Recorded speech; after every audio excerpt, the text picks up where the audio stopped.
Friends, કેમ છો બધા? માહિર્સ વેજ કિચનમાં તમારું સ્વાગત છે. ફ્રેન્ડ્સ, આજે હું તમારી જોડે શેર કરવા જઈ રહી છું જમવામાં સ્વાદમાં વધારો કરે એવા પંચકુટિયા મરચાં, જેના માટે મેં થોડા લાલ અને થોડા લીલા જે મોડા મરચાં આવે છે ભાવનગરી એ લીધા છે અને એ બે મિક્સમાં લીધા છે.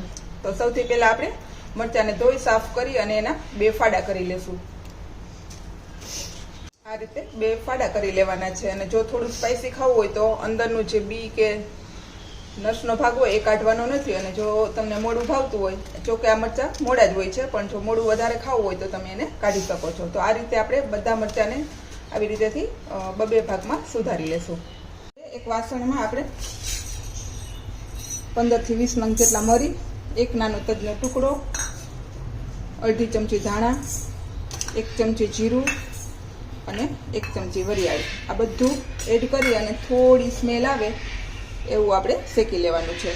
શેકવાથી આમાં થોડું ઘણું કોઈ ભેજનું પ્રમાણ હોય તો વહી જાય અને થોડું શેકવાથી એની સ્મેલ પણ એકદમ સરસ આવશે. તો આ રીતે આપણે આને ધીમા ગેસ પર 2 થી 1 મિનિટમાં શેકી લેશું.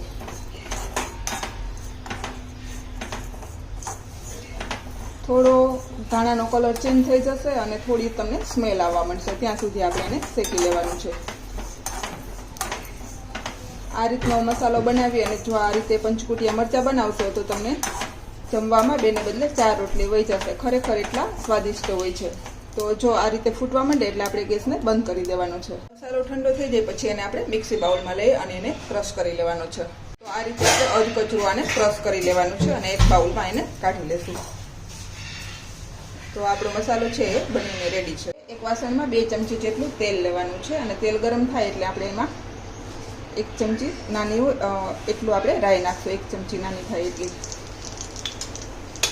અને થોડી હિંગ એડ કરશું રાઈ ફૂટે ત્યારે. બીજું આમાં કશું આપણે એડ કરવાનું નથી.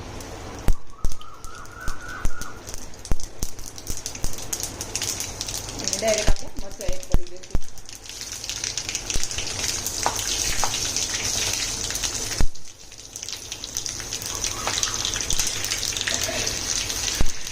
હલાવી દઈશું.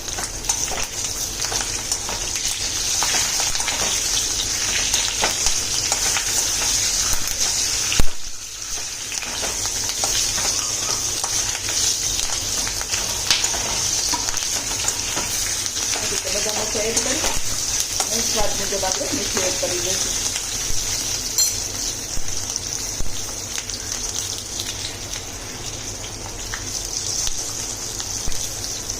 ફરી પાછું એને હલાવી દઈશું. હવે આને આપણે ઢાંકી અને 1 થી 1.5 મિનિટ જેવું થવા દેવાનું, જેથી મરચાં છે એકદમ સરસ સોફ્ટ થઈ જાય.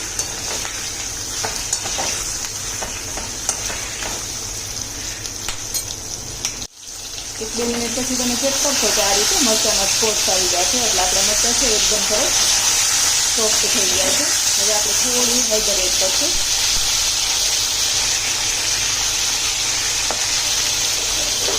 અને જે આપણે મસાલો બનાવીએ એ એડ કરશું. મસાલો એડ કરી અને ફરી પાછું એને હલાવી લઈશું. અને હવે આપણે ગેસને બંધ કરી નીચે ઉતારી દઈશું.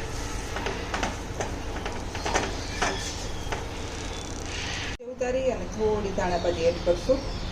તો આપણા મરચાં છે એકદમ બનીને રેડી છે.